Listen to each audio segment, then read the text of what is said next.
Modi ಬೆಂಗಾವಲು ಪಡೆಯತ್ತ ನುಗ್ಗಲು AAP ಮಹಿಳಾ ಕಾರ್ಯಕರ್ತೆ ಯತ್ನ. ಹೈದರಾಬಾದ್ನಲ್ಲಿ ಭದ್ರತಾ ಸಿಬ್ಬಂದಿಯಿಂದ ಮಹಿಳೆಯ ಬಂಧನ.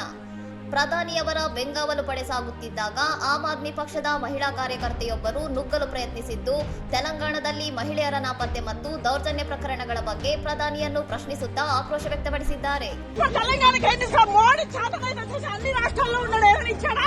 ఇప్పటిదాకా అమ్మాయిలు ఎంతమంది మిస్సింగ్ అయ్యారు, ఎన్ని రేపులు జరుగుతున్నాయి అక్కడ? ఇప్పటిదాకా వచ్చి ఏం చేయడం, ఇక్కడికి ఎందుకు వచ్చింది? ಪ್ರಧಾನಿ ಮೋದಿ ಅವರು ಹೈದರಾಬಾದ್ನಲ್ಲಿ ಸುಮಾರು 9,400 ಕೋಟಿ ರೂಪಾಯಿ ಮೌಲ್ಯದ ವಿವಿಧ ಮೂಲಸೌಕರ್ಯ ಮತ್ತು ಕೈಗಾರಿಕಾ ಯೋಜನೆಗಳಿಗೆ ಚಾಲನೆ ನೀಡಿದ್ದಾರೆ.